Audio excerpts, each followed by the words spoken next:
ware verhaal van in die tyd toe ons nog gaan cricket kyk het op Nieuweland, daar Nuwejaarswedstryd. Ek het al 'n bietjie vertel daarvan. Ek het veel ook al vertel van die pyprook storie, van hoe die manne pyprook. So hierdie storie is so aanvullend met daardie storie wat daar gebeur het. Nou dit was die keer wat ons gaan cricket kyk ook. En nou ja, die belangrike ding is, ons het altyd 'n sekere sitplek gehad waar ons altyd wou gesit het. So ons was altyd betyds daar. Daai tyd het jy sommer by die hekke, jy betaal, jou kaartjie koop en dan is dit soos first come first serve, dat jy nou ons wat nou kinders was, ons moes nou vooruit hardloop, as ons daar by die hekke in is, dan moet ons nou vinnig wees, ons plekke daar gaan sit, en dan hou van my pa en my oom, so wat ook saam is, moet ons nou die plekke vir hulle gehou. Dit is gewoonlik so, reg voor die hoofpaviljoen daar, naby, was daar so 'n rykie bankies gewees wat jy op kon sit.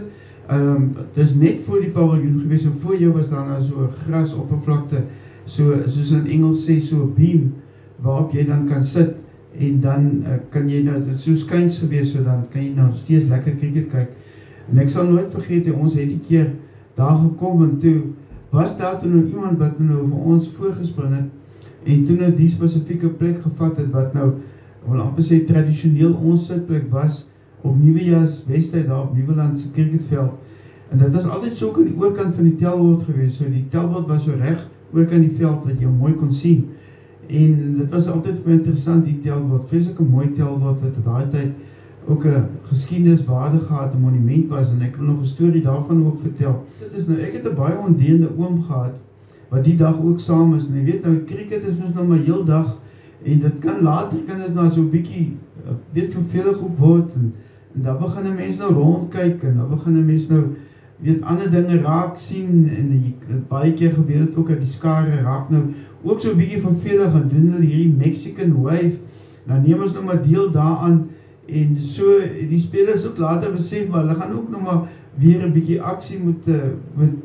teweegbring, want anders is daar baie bevelig, weet om heel dag, soos het ek kyk, en dan gebeur nie veel nie, dan val die paaltjies, en dan word ook die loopjes aangeteken, en dan kom al hierdie ander dinge nou na vore, en dat is natuurlijk die bekende geluid wat ons altyd gehoor het van die roomhuisverkoper,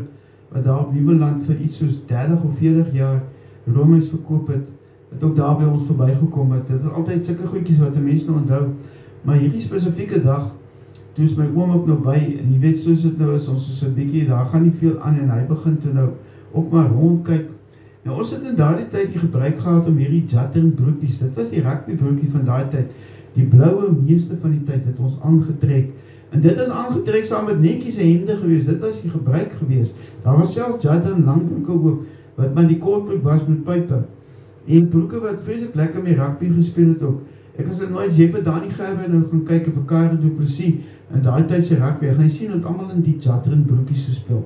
en dit was, dit het goed gelyk aan 'n rugby speler, mooi gepas ook, ek van Pini, dit mooi beter as wat vandag sy rugby broekies is. Nou die oukie wat agter ons sit, het nou wit een van die broekies aan, en een van die broekies wat so 5 sizes te groot is, so nou kan jy self indink, hy is soke dun maar beentjies, en dan nou die groot broekspype, en nou sit die ou nou lekker wydspeen ook nou nog, en soos my oom toe, hy ook nou so omkyk, en hy sien nou wat, hier gebeur nou iets in die skare, en hy kyk nou om te sien wat het is, toe merk hy nou op, nou die storie wat ek vir julle vertel het, van die rokerij, van die pyprokerij, het ek ons vertel van die twaksakkie,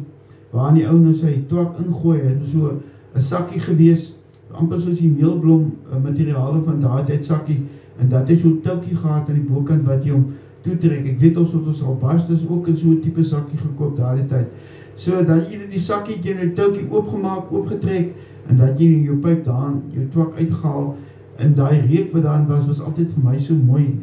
lekker geryk. Nou ja, so, nou kan jy self indink, so'n twaksakkie is hy nou, as jy nou so in die bokant so aan die toukie hang, hoe hy nou hang, jy weet, so vetterig aan die onderkant, en dan nou marig aan die bokant, en nou ja, toe my oom nou omkyk, toe sien hy nou ook 'n twaksakkie, en toe begin hy nou na ons kyk, en hy begin nou te lag, en ons kan nou nie verstaan waarvoor hy lag het,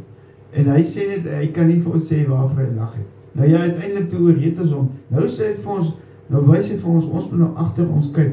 Nou kyk ek om, Maar kyk hier by die paviljoene en oral, ek kan niks sien nie. En so begin my broer, hy sien toe nou heel eerste die twaksakkie. En so begin hy toe nou te lag. Ek kyk nou weer, maar wat lag hulle so voor? En uiteindelik toe wys my oom, maar ek moet 'n bietjie afgekyk.